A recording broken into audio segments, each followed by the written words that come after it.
Section 1. You will hear a telephone conversation about house facilities. First, you have some time to look at questions 1 to 4.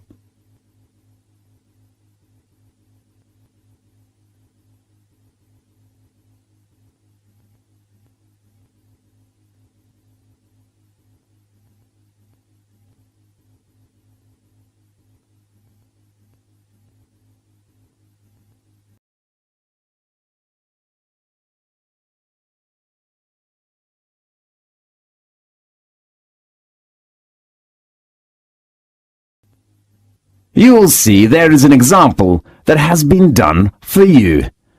On this occasion only, the conversation relating to this will be played first. Good morning, Campus Flat Agency. How can I help you? Good morning. I'm ringing to complain about problems with my flat's facilities. Fine. May I take down your details first? The reason for dialing is to complain. So complain has been written in the space. Now we shall begin. You should answer the questions as you listen, because you will not hear the recording a second time. Listen carefully and answer questions 1 to 4. Good morning, Campus Flat Agency. How can I help you? Good morning. I'm ringing to complain about problems with my flat's facilities. Fine. May I take down your details first? Yes. What's your name? Kevin Green. OK, Kevin. And your address? I live in International House in the South area. Your room number? My room number is 16C. On which floor? The 3rd floor. OK, 3rd floor, room 16C. Are you a registered student at the university? Yes, I am. What's your registration number? It is KG6037. OK, what's your faculty? Computer science. How long is your flat lease? I'm not sure. Let me check. It is 1 year. How long have you been in the flat? Just 2 months. Now, look at questions 5 to 10.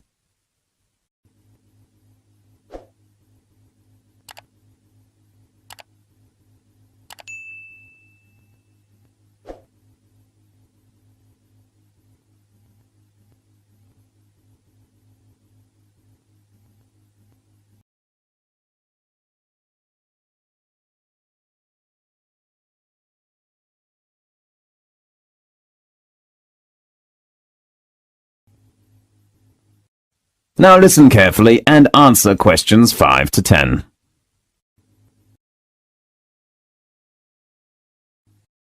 Well, what are the problems that you've been having? The first thing is the bathroom tap. Let me take notes. Tap in your bathroom. What's wrong with it? It is leaking. I'd really hope to get that replaced right now. OK, how about this afternoon? That's great. Anything else? The next one is the stove in the kitchen. What's the trouble with it? You know, the stove is not a new one when we moved into the flat. Yes. Does it work? No. The door of the stove is broken. OK. How about repairing it next week? Fine. And the last point is the problem of the TV set. What's the matter with the TV set? It had no sound from the day before yesterday. Fine.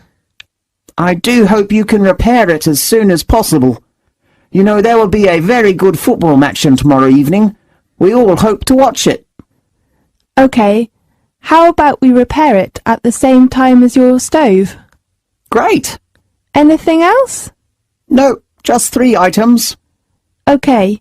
We will get a repairman over to you tomorrow afternoon. Are you available at that time?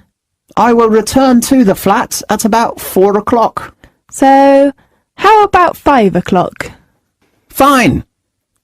You can contact the repairman if your time will be changed. Okay.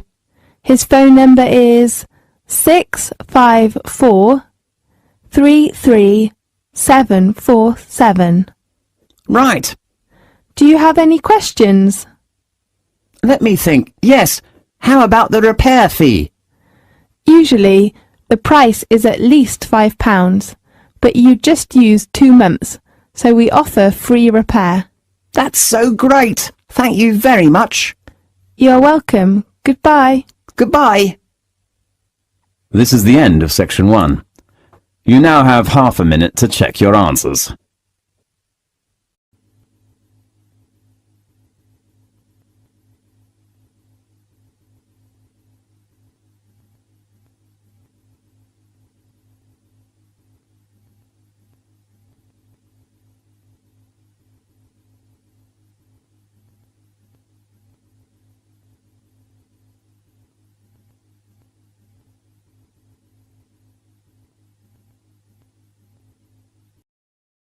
Now, turn to section 2. Section 2. You will hear a lecture about a sports centre. First, you have some time to look at questions 11 to 15.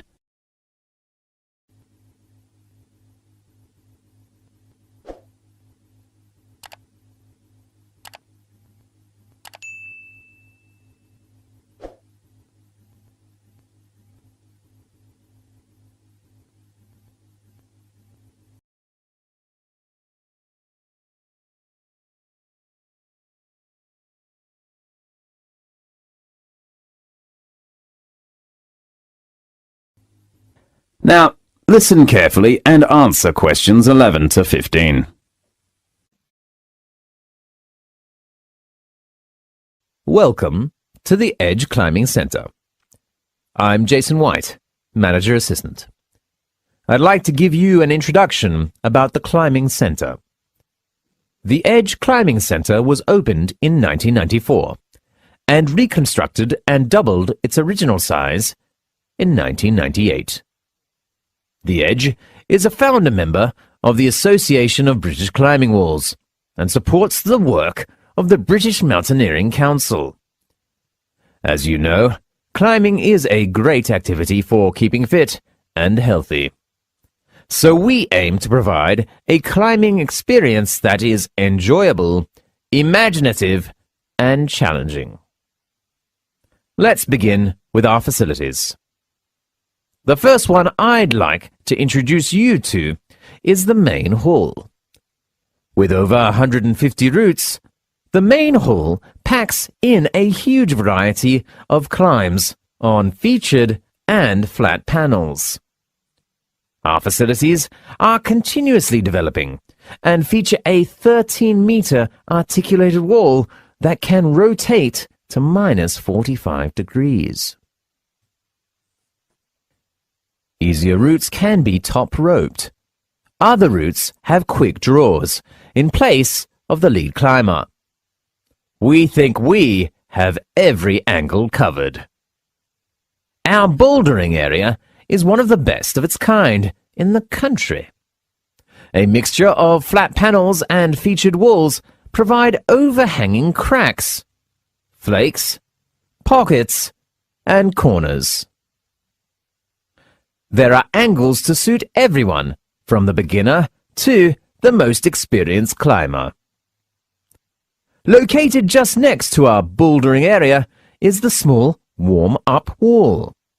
You can climb at an easy standard to get those bones moving. There are lots of big holds and small crimps. In addition, it is also equipped with top ropes that are ideal for demonstrating techniques to novices.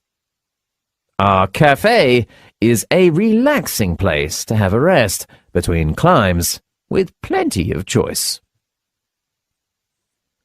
We sell tea, coffee, and soft drinks, as well as a range of mouth-watering cakes. The Edge has two changing areas located on the upper floor. There are also toilets, washing facilities, and lockers. Locker keys are available from reception.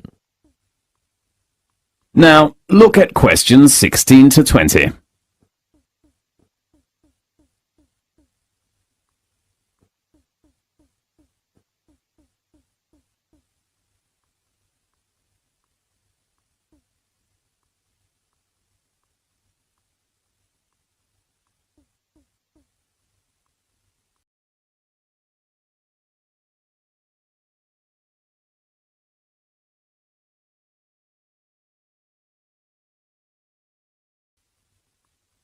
Now listen carefully and answer questions 16 to 20. At the Edge, you can pay per visit or save on course fees by becoming a member. We have 3 types of membership. Gold membership is ideal for regular visitors. Our Gold membership packages are available for 6 to 12-month periods. You should pay £18 for half a year and £30 for 1 year. You do not need to pay any course fees. The fee of our 12-month Silver membership package is £20. Climbers have to pay £1 for each course. Both Gold membership and Silver membership is offered to climbers over the age of 18. Meanwhile, younger climbers aged from 14 to 17 should try the Bronze membership, which is more suitable. It has the same period and price as the Silver membership.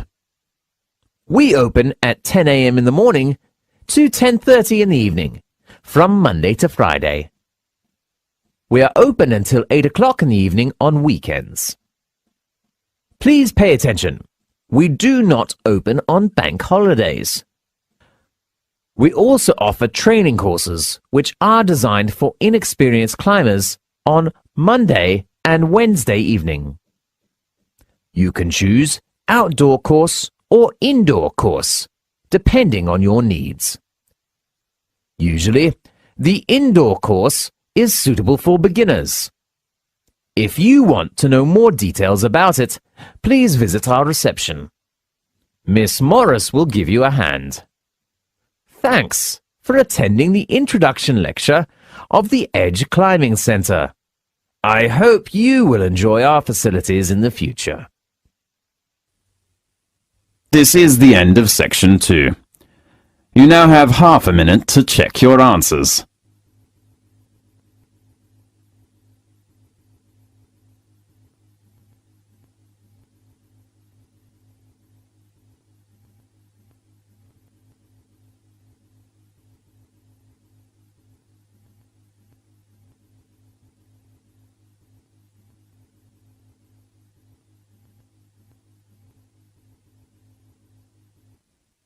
Now turn to section 3. Section 3. You will hear a lecture about a university library. First, you have some time to look at questions 21 to 25.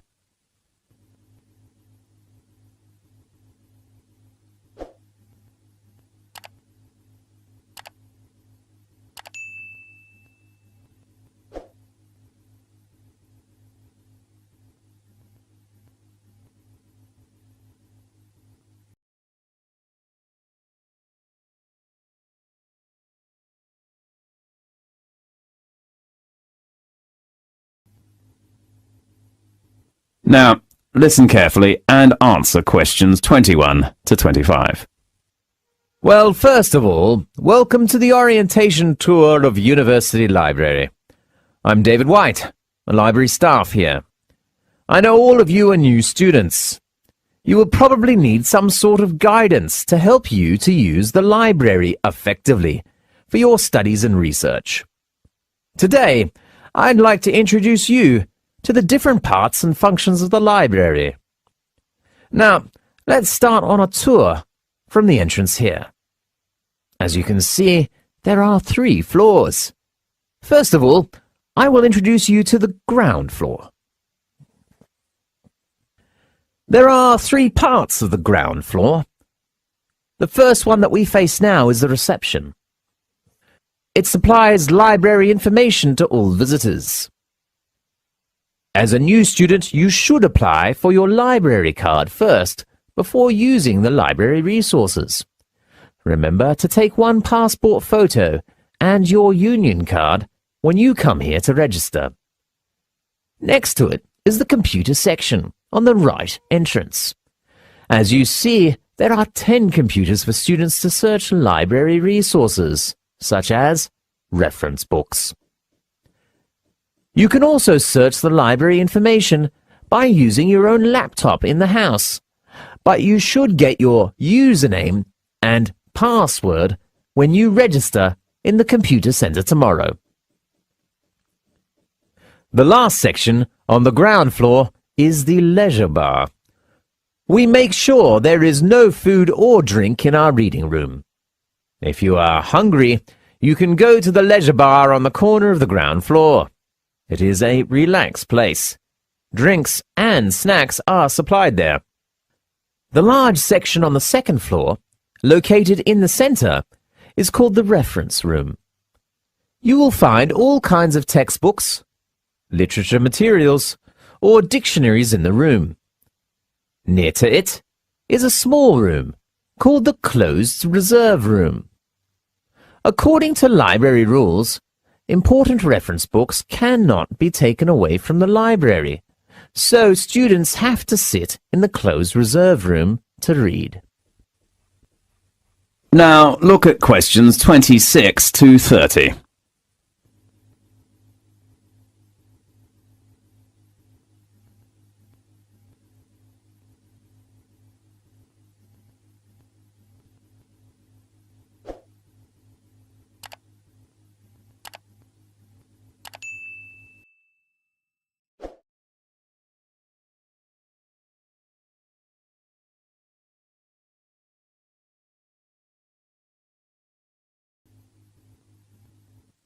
Now listen to the tape and answer the questions 26 to 30.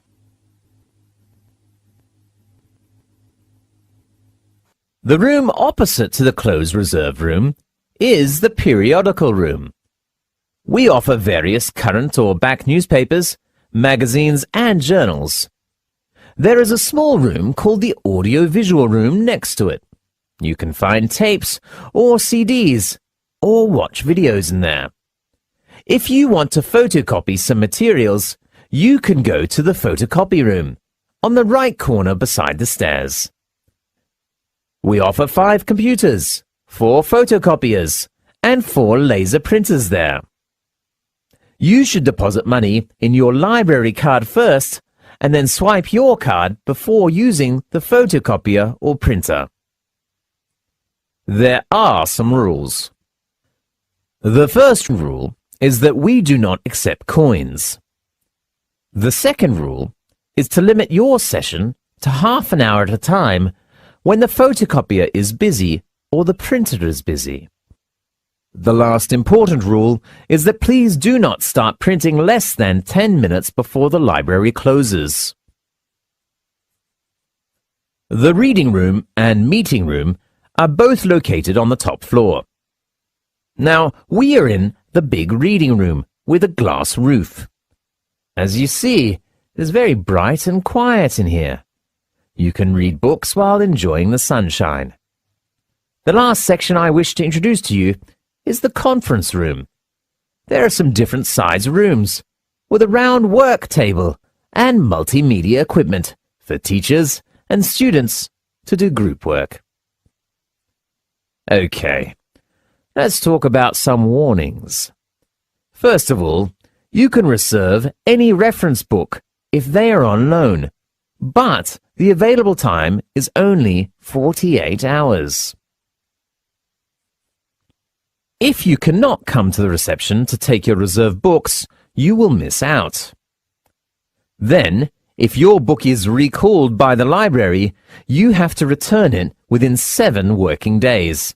Otherwise, the book is overdue, and you will have to pay a fine. The other thing is your library card. All records of using library resources are in your card. I hope you can keep your card safely. Especially, do not leave it in your student locker. If you lose it, please come to our reception to report the loss and apply for a new one in order to avoid further trouble. Good. Well, that's the end of the tour of the library. You can look around for yourselves now, and if you have any questions, please ask the advisor at the reception. This is the end of section 3. You now have half a minute to check your answers.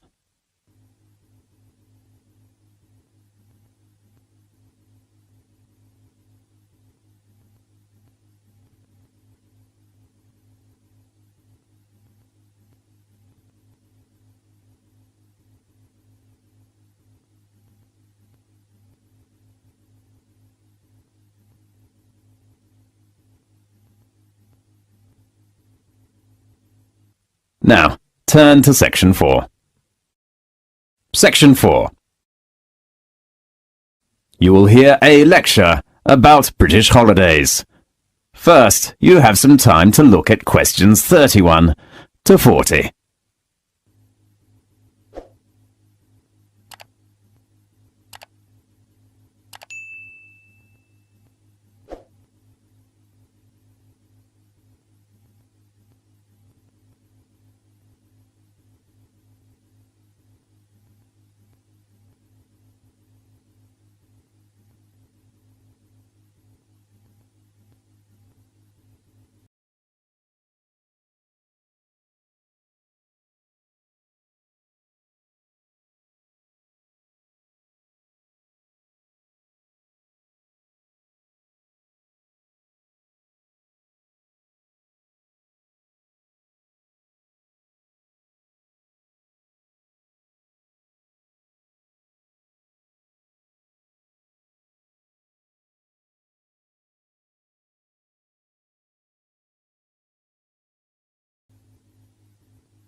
Now listen carefully and answer questions 31 to 40.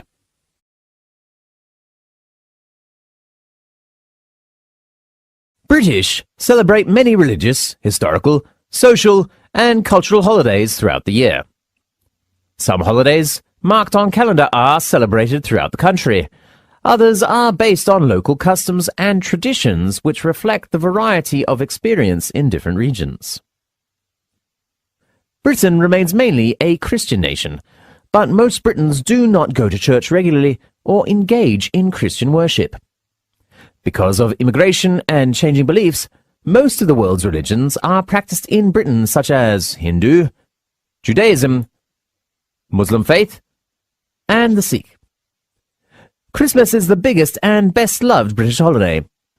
While Christmas has a Christian meaning, it commemorates the birth of Jesus Christ.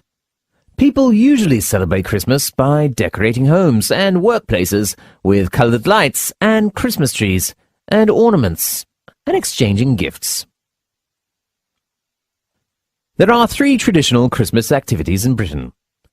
One is the Christmas pantomime, a comical musical play. Another British Christmas tradition is to hear the Queen give her Christmas speech over television and radio. The British Queen is also the Queen of other nations, such as Canada and Australia, and so her speech is broadcast to millions of subjects throughout the world.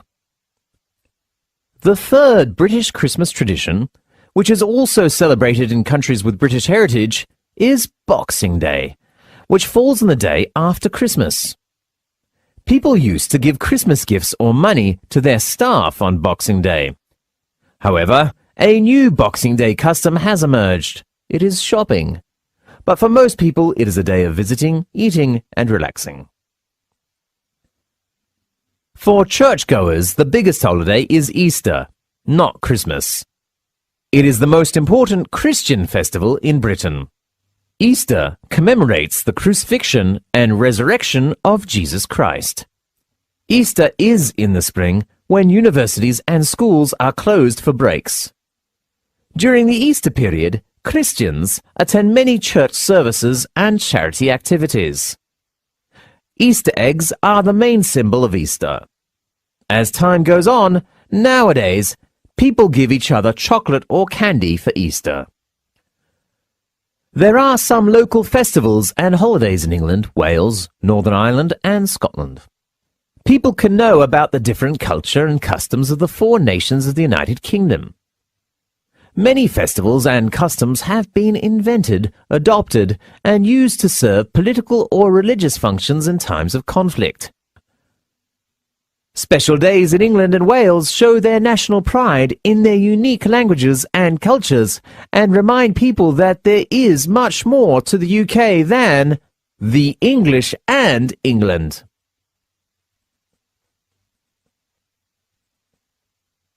One truly English holiday in England is called Bonfire Night, celebrated in early November. English people celebrate this event in the traditional way. Small children with a straw effigy called the Guy appear on British streets. They beg for money from passing adults. They buy lots of fireworks to set off on Bonfire Night. Most communities have public bonfires, where people gather to cook potatoes and sausages in the fire and watch fireworks performing. The biggest Bonfires Night celebration is held in the small medieval town of Lewes, where torchlight parades wind through the narrow streets. Northern Irish Catholics celebrate the birthday of the patron saint of Ireland, St. Patrick, on the 17th of March of each year. Patrick was a Catholic bishop who lived in the 5th century and is thought to have brought Christianity to Ireland. He lived in Great Britain, but was captured by Irish raiders and became a slave at the age of 16. He eventually escaped and returned to Britain. However, he accepted the invitation of the Irish and returned to Ireland to begin his successful missionary career. Most British people welcome the coming of the new year. In Scotland, New Year's Eve is called Hogmanay. It is on the 31st of December and is the major winter celebration. But Christmas is very quiet. How Hogmanay is celebrated varies through Scotland, but one widely practiced custom is first footing. There is a superstitious belief that the first person to cross the threshold of a household in the new year can bring luck and prosperity. The appearance of a young, preferably dark-haired and handsome man is considered particularly lucky. First footers usually bring a bottle of alcohol, a lump of coal, or a peat as a gift and given a dram of whiskey as their reward. Halloween, the 31st of October, is another Scottish festival that comes from the great feast of the pagan Celt. It is particularly connected to ghosts. At parties, people dress up in strange costumes and pretend that they are witches. They cut horrible faces in pumpkins and put a candle inside which shines through the eyes. Children dressed in white sheets knock on doors at Halloween and ask if you would like a trick-or-treat. Usually hosts give them something nice, such as coins or candy. Otherwise, they make lots of noise at the front door. Wales has some of the oldest and richest literary, musical and poetic traditions in Europe. The most famous festival in Wales is the Eisteddfod. In each August, Welsh people hold a large Eisteddfod to remind people that Wales has had a very special cultural heritage. The highlight of the festival is to crown the 2 bards who have written the best poems of the festival. Nowadays, the Eisteddfod is the largest popular festival of music, making poetry and writing in Europe. The British calendar is full of holidays and festivals which show the different cultures and histories of the people who make up Britain. Such holidays and festivals not only remind people of how cultures change and influence each other, but also give people a chance to share in the rich cultural heritage of the United Kingdom. This is the end of section 4.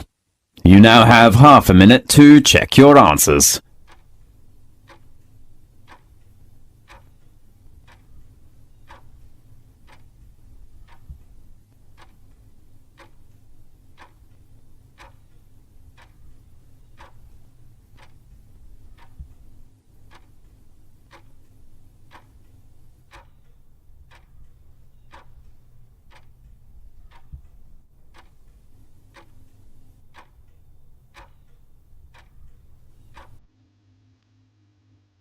This is the end of the listening test. You now have 10 minutes to transfer your answers to the listening answer sheet.